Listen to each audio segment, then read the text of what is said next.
Bonjour Claire Pellier, bienvenue au TGS. Merci beaucoup. Voilà, donc pour ces 10 ans, on t'accueille, tu es devenue presque une partenaire de cette grand-messe de la culture geek toulousaine. Effectivement, c'est vrai que là, surtout cette année, on a la chance de pouvoir faire des choses en plus et donc oui, d'être parmi les partenaires. Donc plein de nouveautés cette année du coup pour Toulouse Manga, c'est la naissance de l'EIMA, c'est ça? Tout à fait, c'est la naissance de l'EIMA, de l'École internationale du manga et de l'animation, qui vient d'ouvrir cette année en septembre. D'accord. Tu accueilles combien d'élèves? Là, cette année, on est sur un effectif d'environ 30 élèves. 30 élèves. Et le cursus, si tu pourrais nous le décrire, ça donne Bien quoi? sûr. Alors c'est un cursus professionnel en 3 ans, c'est-à-dire qu'en fait pendant 3 ans on forme nos élèves à tout ce qui est nécessaire pour pouvoir travailler dans le manga. C'est un cursus qui les amène également à côtoyer des mangaka professionnels, des éditeurs, donc vraiment à travailler, ils travaillent tous les jours avec une mangaka professionnelle en fait japonaise, et donc à maîtriser tout ce qui est important de maîtriser pour devenir ensuite mangaka, character designer, illustrateur, concept artiste, à la suite.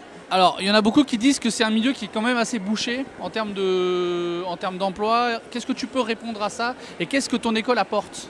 Alors c'est un milieu qui est difficile effectivement, hein. Ne devient pas mangaka qui veut comme ça du jour au lendemain, donc il faut des compétences, il faut de la ténacité, il faut plein de choses, mais c'est un métier qui s'ouvre, enfin c'est un milieu qui s'ouvre tout simplement parce que les éditeurs à l'heure actuelle cherchent justement à publier des Français, ce qui n'était pas le cas il y a quelques années. Donc c'est un milieu qui évolue. Ce que nous on apporte, c'est réellement une qualité, c'est-à-dire qu'en fait, être mangaka, c'est avant tout savoir raconter une histoire, savoir la créer, savoir la découper. Donc on est là vraiment pour permettre aux élèves de progresser à tous les niveaux, de leur présenter des éditeurs, de les faire travailler pour qu'à la sortie, ils puissent travailler justement le lendemain, je dirais, de leur sortie du cursus. Au moment où ils ont Au moment, pile poil. Ils ont le diplôme de l'école donc. C'est ça, diplôme qui est d'ailleurs délivré par des éditeurs, par des mangaka professionnels. Donc c'est vrai que nos éditeurs, enfin nos partenaires et éditeurs font partie du jury. Du coup, ça leur permet d'avoir directement la vision d'un éditeur dès le moment où ils passent leur diplôme. Alors justement, parlons des éditeurs, tu as des partenariats? Tout à fait, on est en partenariat avec plusieurs maisons d'édition. Parmi mes préférés en France, puisqu'il y a Kana, il y a Ankama, il y a Kazé, il y a Kiyun, il y a Akata. Donc c'est vrai que c'est quand même des sacrés partenaires.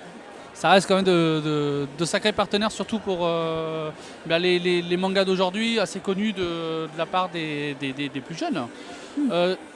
Au niveau de Toulouse Manga, parce que j'imagine que l'école, elle, continue. Tout à fait, les deux continuent en parallèle. Alors, on a la partie professionnelle qui est le IMA et l'école de loisirs, on va dire, qui est Toulouse Manga. Comment faire? Je suis un jeune mangaka ou je suis intéressé par le dessin. Comment je fais pour venir dans cette école? Alors, à Toulouse Manga, c'est très simple. Il suffit de nous appeler assez tôt pour qu'il reste encore des places sur les cours. Voilà. Et d'avoir un créneau horaire disponible. L'AIMA, c'est un peu plus compliqué parce que c'est vrai que comme on est là sur un vrai cursus formant, professionnalisant, il y a plusieurs étapes de sélection. Il faut nous envoyer un dossier avec des travaux, donc ça on le trouve sur le site internet de l'école. Et ensuite, en fait, ils sont sélectionnés ou non pour des stages de sélection qui durent 4 jours et demi. La moitié du temps, on leur enseigne des choses, comme ça ils repartent avec des acquis pour progresser pour la fois suivante. Et l'autre moitié du temps, on les teste sur leur narration, leur scénarisation, leur dessin, leur capacité en langue, toutes ces choses-là. Alors, du coup, quelle est la différence au niveau du cursus entre le IMA et Toulouse Manga? Je dirais que Toulouse Manga, c'est la petite école de musique, tu vois, où tu vas le samedi matin pour apprendre ton solfège, commencer à faire un peu d'instruments de musique. Et l'EIMA, c'est le conservatoire national où tu rentres après avoir passé vraiment beaucoup plus d'épreuves de sélection. Donc il y a potentiellement des passerelles entre Toulouse Manga et le IMA? Complètement. En fait, on a cette année, dans notre cursus de première année, que je dise pas de bêtises, 3 élèves qui sortent de Toulouse Manga. Et parmi les prépa EMA, donc ça c'est une année de mise à niveau, on en a également 2 qui sortent de Toulouse Manga. Ce qui fait quand même un 6e des effectifs. Donc ce qui est pas mal. Ouais. Donc concrètement, le but c'est également à Toulouse Manga, on a des cours spécifiques pour ceux qui veulent intégrer l'AIMA pour commencer à les préparer, les former pour que ce soit beaucoup plus facile pour eux ensuite. Ok. Tu as des partenaires sur la région toulousaine? Parce qu'après tout, c'est une école toulousaine, connue nationalement maintenant, il faut quand même le préciser, avec un sacré panel de médias qui ont justement couvert l'ouverture de l'EIMA. La région toulousaine dans tout ça, est-ce qu'il y a un apport particulier ou alors un partenariat avec une institution publique? Institution publique, pas encore, on serait ravis de les accueillir, mais c'est vrai que pour l'instant on est une formation privée, donc concrètement on n'a pas encore eu cette chance-là. Par contre, on a des partenaires privés, déjà le TGS est partenaire. Manga Inc par exemple, qui est la boutique de matériel de manga en France, je dirais, même si elle est à Toulouse, fait également partie de nos partenaires. Donc on a pas mal de gens comme ça qui nous filent des coups de main à tous les niveaux avec lesquels on agit pour le bien-être de nos élèves, pour également faire en sorte de se compléter tous ensemble. Mais les pouvoirs publics s'y sont pas encore intéressés à l'heure actuelle. Alors justement, en parlant du niveau de tes étudiants, ce niveau a été présenté au Japon dernièrement. Exactement, bah là en fait on était au Japon il y a 3 semaines. On est allé sur un festival qui s'appelle le Kaiga Manga Festa, qui est le festival de la bande dessinée internationale de Tokyo, donc du manga international. Et on a commencé à présenter les travaux de nos élèves là-bas, donc à d'autres écoles et à des mangaka professionnels, parmi lesquels par exemple Chiba Tetsuya, qui est l'auteur de Ashita no Jo, et qui a complimenté nos élèves sur la qualité de leur travail. En fait, tous les Japonais étaient très étonnés par la qualité de nos élèves. D'accord. Comment tu peux rapporter cette formule? Il y a un côté franco-belge apporté avec le manga. C'est quoi ce mélange? Et en fait, c'est du manga, mais avec notre vision européenne. C'est avec notre manière de raconter une histoire, avec nos préoccupations, avec notre manière de dessiner, qui est légèrement différente de la manière japonaise.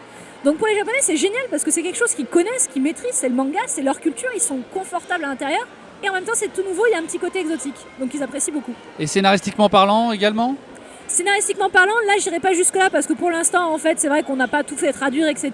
Donc ils n'ont pas encore jugé les scénarios. Mais par exemple, pour prendre un mangaka japonais, enfin un mangaka français, pardon, Tony Valente, à l'heure actuelle, Radiant, son manga est publié au Japon et ça plaît énormément. Donc c'est vrai que même scénaristiquement, il y a aussi des choses qui plaisent aux Japonais et qui viennent de France. D'accord, on va conclure avec une dernière petite question. Quel projet tu nous prépares encore? Oula, beaucoup. Beaucoup. Et en fait, on prépare des grands projets plus à l'horizon 2019-2020. Avant ça, on va avoir l'ouverture de la section animation de l'EIMA, puisqu'on va former également les élèves. En plus du manga, on va avoir un autre cursus qui est pour l'animation japonaise. Et on prépare une jolie surprise sur Toulouse avec... En fait, on a la chance de connaître pas mal de mangaka qui du coup nous confient certaines de leurs œuvres. Et notre but, c'est de le mettre à disposition du public. Donc ça, ce sera ce qui vient. Merci beaucoup Claire. Merci à vous.